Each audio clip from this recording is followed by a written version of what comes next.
is power in the name of Jesus. There is power in the name of Jesus. There is power in the name of Jesus to break every chain, break every chain, break every chain. Woo! To break every chain, break every chain. Bonjour une fois de plus, peuple de Dieu. Nous bénissons le Seigneur pour ce matin.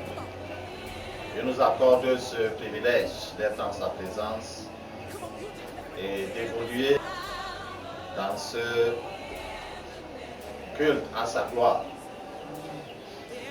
Nous voulons ainsi saluer nos très chers téléspectateurs qui disposent de leur pour suivre nos messages vidéo. Bien-aimés, le temps que vous disposez à Dieu, c'est lui qui vous le rémunérera. Accordez à suivre ces messages. Dieu est celui-là qui apportera dans vos vies la récompense, au-delà même de vos attentes.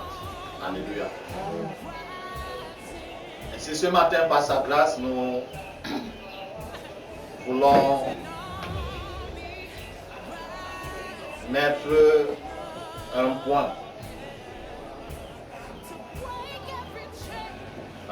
par rapport à ce message ou à ce thème que nous avons commencé à développer depuis quelques semaines, parlant de quelle est ta véritable identité.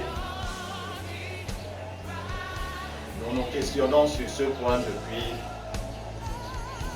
plusieurs semaines. Et nous avons compris que l'identité véritable d'une personne, c'est son identité spirituelle. Puisque l'identité physique, on peut facilement la changer.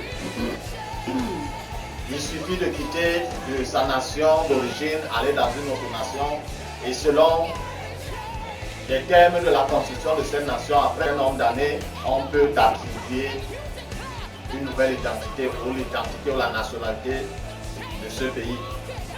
Par contre, l'identité spirituelle, tu ne peux pas la changer de toi-même. Il n'y a que Dieu, le Créateur, qui puisse changer cette identité. Et tout au long de notre développement, nous avons pu comprendre que Adam a été créé, ou fut créé à l'image et selon la ressemblance de Dieu, c'est-à-dire ayant l'identité divine. Il a perdu à cause du péché lorsqu'il a désobéi à Dieu. Et il a commencé à engendrer après cette désobéissance, ce qui veut dire que toute sa descendance avait l'identité d'Adam, ou au mieux dit l'identité pécheresse et rebelle vis-à-vis de Dieu. Parce qu'il avait désobéi à Dieu, avait obéi à l'adversaire de Dieu. Cette identité-là lui a été transférée. C'est pourquoi même jusqu'à nos jours, bien que Dieu ait tout accompli pour que tout revienne à la normale, par la venue de son Fils Jésus-Christ dans ce monde, et par sa mort sur la croix, son enterrement, sa résurrection, l'humanité continue à fonctionner dans l'identité de rébellion.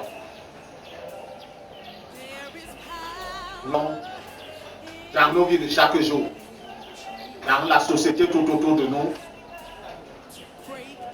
les choses qui se font, bien que contraires à la loi de Dieu, on le fait tout de même et on conseille les autres à le faire. Ça montre tout simplement l'identité sous laquelle nous fonctionnons. Alléluia. Même si on peut déclarer au fort que je suis serviteur de Dieu ou quoi de Dieu, quelque chose qui sont contraires à Dieu et on conseille ou encourage les autres à le faire, on est en train de fonctionner sur l'identité satanique. Alléluia. Parce que l'identité divine ne peut jamais aller à l'encontre de Dieu. Et nous avons vu, parce que le diable n'est pas omniprésent, il a décentralisé son royaume afin d'avoir le contrôle sur toute la création humaine. D'où ceux qui habitent dans les zones où la forêt enveloppe ces villages, ces gens sont sous le contrôle des esprits des forêts. Ceux qui habitent les zones côtières, ces personnes sont sous le contrôle des esprits des eaux. Ceux qui habitent les hauteurs, les zones des montagnes sont sous le contrôle des esprits des montagnes. Et c'est à ces esprits-là que leurs ancêtres se sont alliés. Même si c'était inconsciemment, ça peu importe pour le diable. Ce sur quoi il s'appuie, c'est que as-tu traité alliance avec moi? Non, je ne savais que c'était as-tu traité alliance? Alléluia. Et lorsqu'on descend de telle famille ou de telle région, on est automatiquement influencé et contrôlé par ces esprits. Qu'on ne l'ose pas, qu'on l'accepte ou pas. Et même lorsqu'on, à un moment donné, on rencontre le message de l'évangile et on confesse Jésus comme Seigneur et Sauveur dans sa vie, on commence la marche avec lui. Aussi longtemps qu'on n'a pas encore découvert l'identité dans laquelle nous fonctionnions avant de rencontrer le Seigneur Jésus, pour nous accorder avec Dieu et afin que sa main toute puissante brise cette identité pour que la nouvelle puisse prendre place, nous serons toujours en train de fonctionner selon l'ancienne identité, c'est-à-dire l'identité ancestrale. Alléluia. C'est pourquoi certains rêvent souvent. Il est en pleine adoration, il adore Dieu, il marche avec Dieu, mais il rêve toujours qu'il est au village. Là, ses ancêtres sont revenus, il connaît même l'ancêtre de la première génération, alors que lui, il est de la 15e génération. C'est-à-dire qu'ils ne se sont même pas vus physiquement. Alléluia. Mais quand ils sont en réunion, ils le connaissent là. Ça montre tout simplement à suffisance qu'on est encore connecté à cette source. Alléluia. Nous, le Seigneur a voulu attirer notre attention pour nous amener à faire une rétrospective, à fouiller en nous-mêmes, afin de peut-être de comprendre, de reconnaître l'ancienne identité et de chercher auprès de lui son intervention afin que l'ancienne là soit brisée et que la nouvelle identité, parce que nous avons confessé Jésus comme Seigneur Sauveur, cette nouvelle identité puisse prendre place et commencer à évoluer. Alléluia. Amen. Pour celui-là qui n'a pas encore confessé le Seigneur Jésus comme Seigneur Sauveur, il va continuer à opérer sur cette identité. Et de nos jours, plusieurs en sont conscients, même les tout petits. Il y a l'identité ancestrale. Tu vas le voir, un enfant de 5 ans, physiquement, mais dans l'esprit, il a au moins 50 ans. Pendant qu'ici, vous le cognez, vous l'envoyez acheter les biens, là-bas, il est roi, servi, avec une multitude de femmes. Alléluia. Et un tel enfant est un désastre ambulant. Parce que à l'école où on l'instruit, il affecte et infecte les enfants. Très facilement, donc cet enfant initie les autres enfants. Et nous savons tous à l'école, les enfants se coupent les bouts de pain, même la sucette. On a tous fait cela. Ils coupent la sucette avec les dents, ils donnent à l'autre. Et sur ces petites choses, il initie, même, il peut même initier ses enseignants. Alléluia. Amen. Et imaginons donc si cet enfant grandit dans cette atmosphère-là. Lorsqu'il aura 10 ans physiquement, lorsqu'il aura 15 ans, ce sera la catastrophe. Alléluia. D'aucuns d'entre nous ont fonctionné ainsi. Et ils ont cru au Seigneur Jésus-Christ. C'est vrai, c'est bien. Mais as-tu dénoncé l'ancienne alliance? L'alliance ancestrale? As-tu dénoncé cette identité pour que la nouvelle identité puisse commencer à opérer dans ta vie? Parce que les deux identités ne peuvent pas fonctionner dans une même vie. Dieu est très jeune. On peut avoir pensé que non, on est en train d'avancer. On arrive même à l'église, on est en train d'avancer, on nous baptise au même dos. Après, on nous baptise même du Saint-Esprit. Mais si tu n'as pas encore dénoncé l'identité ancestrale sous laquelle tu es né, sous laquelle tu as opéré jusqu'au moment où tu rencontres le message de l'évangile, la nouvelle identité, bien que réclamée au effort, ne pourra pas être fonctionnelle dans ta vie. Et si tu meurs dans cette condition, ce sont tes ancêtres qui vont venir t'accueillir. Parce que les yeux physiques, il était à l'église, il était très fidèle, il était très fervent, il était ceci, il était même pasteur, il était même apôtre, prophète. Mais si la déconnexion avec l'identité ancestrale n'a pas été faite avant que tu meurs, on te mettra avec le col blanc et la soutane et tout dans le cercueil, mais tu iras continuer à servir tes ancêtres que tu as servi pendant ton vivant. Parce que ce de Dieu était seulement physique, sous les yeux physiques des êtres humains. Mais tu servais encore tes ancêtres. Oh, les dieux de tes ancêtres. Alléluia. C'est pourquoi Dieu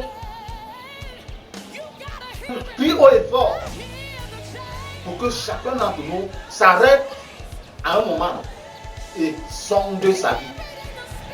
Regarde un peu ta vie, les rêves que tu as eus depuis lors.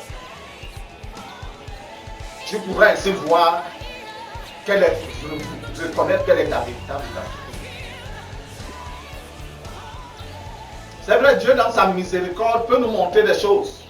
Mais ça ne veut pas pour autant dire que nous sommes en accord avec lui. Dieu avait montré à Pharaon ce qui devait survenir sur son pays au temps de Joseph. Cela veut-il dire que Pharaon était en accord avec Dieu? Dieu a montré à Isaac la suite des ères, des empires qui devaient venir jusqu'à la fin des temps.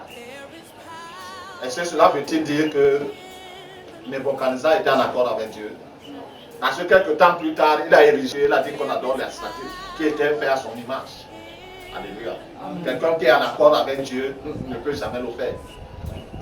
Pour dire que quelqu'un qui a l'identité divine ne pourra jamais le faire. Amen.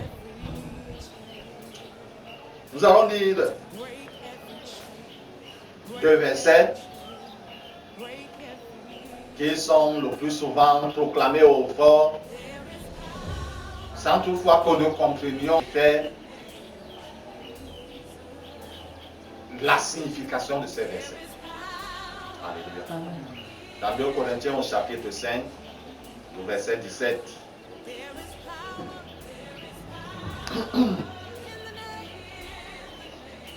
2 Corinthiens chapitre 5, le verset 17, il est écrit dans ma version: si quelqu'un est en Christ, il est une nouvelle créature.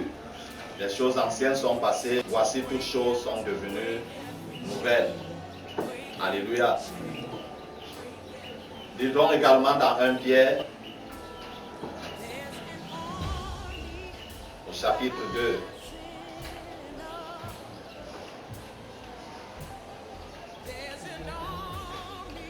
Du verset 9 au verset 10.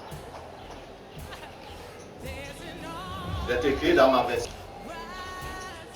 Vous, au contraire, vous êtes un peuple choisi, des prêtres royaux, une nation sainte, un peuple racheté, afin de proclamer les louanges de celui appelé des ténèbres à sa merveilleuse lumière. Vous qui autrefois n'étiez pas un peuple, vous êtes maintenant le peuple de Dieu. Vous qui n'aviez pas obtenu non, vous avez maintenant obtenu compassion. Alléluia. Ce sont des versets qu'on cite le plus souvent, on s'y réclame. On s'est identifié à ces versets. Alléluia. Mais une chose est sûre et certaine, c'est que ces paroles ou ces lettres ont été écrites à des frères d'origine païenne. Corinthe n'est pas une ville du territoire d'Israël, n'est-ce pas? Corinthe, c'est dans la Grèce. C'était des païens. L'apôtre Pierre qui écrit, il écrit à un ensemble de villes ou de régions qui étaient toutes païennes. Alléluia. Et comme je disais la fois dernière, ce qu'il leur a dit de vive voix, ils ne pouvaient pas l'écrire. Sinon, ça devait être une lettre de 1000 pages. Et on ne pouvait pas l'exploiter. Alléluia. Le Seigneur l'a conduit seulement à renforcer par écrit les choses qu'il leur avait dites de vive voix. Et je disais qu'en dehors du peuple d'Israël, toutes les autres nations païennes, c'est vrai de nos jours on ne peut plus en parler de nations païennes, parce que l'évangile est annoncé de partout. Mais la racine est-elle aussi quittée? Avec le peuple d'Israël, il a fallu que le Seigneur, il coupe la racine ancestrale. Et par la suite même, il change le nom d'Abraham, par lequel ses ancêtres pouvaient se tenir et l'invoquer. En Abraham. Il change le nom en Sarah, afin que, même s'ils invoquent, qu'il n'y ait plus correspondance. Ce n'est pas juste pour une plaisanterie que Dieu a changé le nom. Abraham naît d'une famille païenne. Et Sarah était sa cousine. Mais même père, même pas de même mère. Ou sa demi-sœur. Et quand cette racine, Dieu maintenant établit une nouvelle racine, une nouvelle alliance avec Abraham et sa descendance. C'est le peuple d'Israël, la descendance d'Abraham. Et même lorsqu'ils désobéissaient, ils ouvraient une faille, l'ennemi venait les fouetter. Et à cause même de leur désobéissance, il les a envoyés en déportation. Il a rasé tous ceux-là qui étaient des élites, envoyés hors du pays. Nos ancêtres, Dieu les a-t-il rasés pour les envoyer en déportation hors du pays? Pour les autres peuples. Et quand donc l'apôtre Paul qui a écrit aux Corinthiens et l'apôtre Pierre qui a écrit à ses autres bien-aimés, qui tous étaient d'origine païenne. On dit que quelqu'un en Christ, il est une nouvelle créature, les choses anciennes sont passées, maintenant toutes choses sont devenues nouvelles. Cette parole est vraie. Et elle n'est que applicable dans la vie de celui qui a découvert l'origine ancestrale de laquelle il est né et qui a rompu. La simple confession de Jésus comme Seigneur le Sauveur est seulement une nouvelle plateforme sur laquelle tu peux dénoncer cette ancienne alliance ou cette ancienne identité. Parce que si tu te tiens sur cette ancienne identité, tu la dénonces, ils t'abattent. De nos jours, l'on regarde, on jette l'horizon. Ça, c'est mon constat, mes statistiques. Lorsqu'on jette l'horizon, il y a 95% de personnes qui meurent, non pas dans le temps de Dieu ou dans la volonté de Dieu. Parce que dans le conseil ancestral, on a décidé que celui-ci, on l'élimine. Peut-être parce qu'ils ont aperçu que d'ici 2 mois ou 3 mois, il peut rencontrer la parole de l'évangile et qu'il s'échappe. Il l'élimine. Et on pose la question, pourquoi est-ce que Dieu permet? Dieu n'est pas tout puissant, Dieu est tout puissant, mais il a délégué son autorité. Et dans la famille, il a donné l'autorité à l'homme qui est le chef de la famille. Et dans des cas rares où Dieu intervient dans sa souveraineté pour le plan qui est établi. Et il faudrait que cette personne qui est concernée soit une personne, malgré sa vie de désobéissance, ait un cœur qui recherche Dieu. Mais que dans sa désobéissance, il fait comme ça. Mais si tu es rebelle à Dieu, si un décret, une décision comme celle-là est prise, ils vont t'abattre. Donc lorsqu'on confesse Jésus comme Seigneur et Sauveur, on met maintenant sur une nouvelle plateforme. On a le pouvoir de dénoncer l'ancien. L'identité ancestrale qu'on a reçue. Et Dieu nous donne sa main d'association pour que cette identité puisse être détruite et la nouvelle maintenant puisse prendre corps et forme sur laquelle nous allons fonctionner. C'est ce que ce verset-là veut dire. Si quelqu'un a Christ, l'ancienne doit être détruite pour que la nouvelle puisse être fonctionnelle. Ce n'est pas du tout la confession. Comme c'est bon. Mais si tu n'as pas découvert ces choses pour les détruire avec Dieu, continuer à agir sur ta vie. Plusieurs de nos jours, même en tant que serviteurs de Dieu, avec tous les cols blancs et marrons et tout, ces réclamations ancestrales sont venues les assiéger sur les assiéger. Eux d'aucuns sont retournés au point où ils prêchent, c'est vrai, la parole de Dieu. Cette parole de Dieu peut être effective pour les autres, mais dans leur propre vie, elle ne fait rien.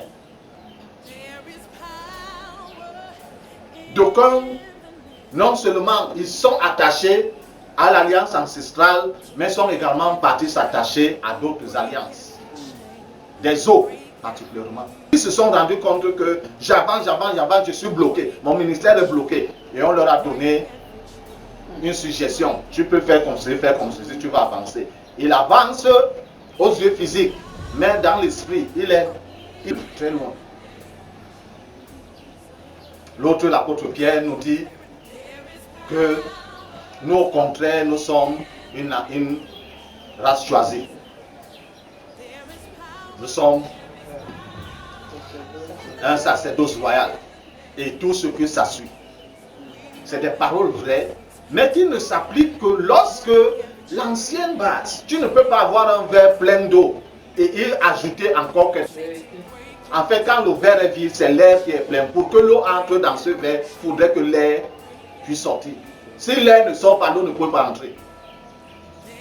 Ou alors la quantité d'eau ne pourra pas être pleine. Il y aura mixture entre l'air et l'eau. Mais pour que le verre soit pleinement rempli d'eau, il faudrait que l'air sorte. De la même manière, dans une vie, pour que la nouvelle identité en Christ puisse s'enraciner, et il faudrait que l'ancienne identité soit dénoncée. Et qu'on se soit engagé avec Dieu pour s'en séparer, même s'il y a réclamation, mais qu'il n'ait plus de position. Il n'est plus, de droit légal. Et ce qui doit être fait, c'est toi qui t'engages avec Jésus qui doit le faire. Le pasteur ou tout homme de Dieu qui est devant toi t'aide sur le fait, c'est toi qui dois le faire. Et il faudrait donc que soit Dieu te le révèle personnellement, soit il passe par quelqu'un d'autre pour te le révéler. Nous sommes devenus très simplistes et très ignorants et négligents. Non, si quelqu'un est en Christ, il est une nouvelle créature, les choses anciennes sont passées, toutes choses sont devenues nouvelles. C'est une vérité dans la parole de Dieu, mais est-elle vérité dans ta propre vie? Plusieurs rêves, chaque fois ils sont au village. Alors chaque nuit ils sont au village. Chaque nuit ils sont au village. Chaque nuit ils sont au village. Chaque nuit ils sont. Tu es en ville, non? Pourquoi tu ne rêves pas d'être en ville avec tes amis ou avec tes collègues pasteurs? Mais chaque nuit tu es en réunion au village. Alléluia. Quelle est ta véritable identité? C'est la question que le Seigneur nous pose. Et au travers de ce qui a été dit, nous sommes éclairés sur quelle est notre véritable identité. Afin que nous puissions nous déconnecter de l'ancienne identité pour que en Christ la nouvelle puisse s'implanter et s'épanouir. Sans cela, nous allons rester avec trop de versets bibliques dans la bouche et le diable connaît la vérité mieux que nous, continuera à se moquer de nous. Continuera à engraisser notre parcours. Parce que c'est que dès que la mort survient là, il récupère la personne. Même en tant que serviteur de Dieu, Dieu m'en a montré plusieurs. Ils sont morts en tant que serviteurs de Dieu. Ils ne sont pas morts en tant que En tant que cerveau, on les a même mis la torche avant dans le cercueil, mais ils sont partis de l'autre côté, dans les ténèbres. Le verset de 1 Pierre que nous avons lu, il dit que Dieu nous a fait quoi? Il nous a sortis des ténèbres pour son admirable lumière. Si tu n'es pas encore, ce n'est pas la confession, mais c'est pratiquement que tu dois sortir des ténèbres. Et les ténèbres veut dire tout ce qui est à l'encontre de Dieu. Tout ce qui a été établi dans ta vie, que tu n'as même fonctionné, d'aucun ignoramment. On a établi que tu sois le gardien coutumier et tu as fonctionné. D'aucuns dans l'ignorance, ils y ont fonctionné. Il devient maintenant pasteur même, évangile, prophète et tout et tout. Quand Dieu t'ouvre les yeux, pendant qu'il est sur le sable avec son col blanc et soutane, tu le vois avec le sandja. Le sandja avec le balai ancestral, traditionnel en main. Ça veut dire que c'est ça même, sa véritable identité. Et quand un tel meurt, on vient avec les beaux messages pour dire, oh maintenant il est dans le sein d'Abraham, heureux ceux qui meurent en Christ, car leurs œuvres les suivent. Que Dieu nous pardonne. Cherchons auprès de Dieu à connaître quelle est notre véritable identité. Amen. Parce que les jours sont en train de s'approcher. Et c'est pour cela dont l'ancienne identité a été changée que le Seigneur vient. Il vient pour une église sans tache, ni rien de semblable. Et lorsque le Seigneur regarde, il regarde pourquoi? Parce que lorsqu'il regarde l'église, il dit comment on est trop nombreux. Mais spirituellement, il n'y a qu'une petite poignée. Et il se pose la question, le bon sacrifice sur la croix sert à quoi? Parce que plusieurs sont dans l'église, mais continuent à opérer selon l'ancienne identité ancestrale, non pas selon la nouvelle identité en Christ. Du plus haut niveau jusqu'au plus bas. C'est pourquoi la sorcellerie est entrée en pleine église. Des choses qu'on ne nommait pas. L'époque de Pierre, de Jean. Le simple mensonge d'Ananias et de Saphira les a renversés. En pleine église, ils ne sont pas morts à l'extérieur, ils sont morts en pleine assemblée. Mais de nos jours, on couche même avec les sœurs. On finit de coucher la nuit, on vient, on prend la Bible, on prêche l'évangile. De nos jours, ce ne sont même pas des choses à parler. Ça veut dire que c'est l'ancienne identité maléfique, ancestrale et diabolique qui continue à fonctionner. Et ce n'est pas pour cette église-là que le Seigneur revient. C'est pourquoi il tarde encore. Parce que quand il regarde, il pleure. Alléluia. Que Dieu bénisse sa sainte parole dans nos cœurs. Surtout que nous puissions la garder et la mettre en place. Alléluia. C'est ça l'essentiel. Père éternel, Dieu Tout-Puissant, au nom de Jésus-Christ de Nazareth, j'élève ma voix pour celui-là ou celle-là, oh Dieu, qui écoutera cette voix. Toi qui sondes les cœurs et les reins, si son cœur est disposé à cette parole, que tu le visites, que tu la visites de manière particulière. Éternel, tu connais la vie de quiconque. Tout cela, que ce soit les vieillards, les adultes, que ce soit les jeunes gens, que ce soit les adolescents, même aux enfants, aux tout petits, qui se disposeront, Père. Visite-les selon tes perfections divines, à la gloire et à la gloire de ton Seigneur. Au nom de Jésus-Christ.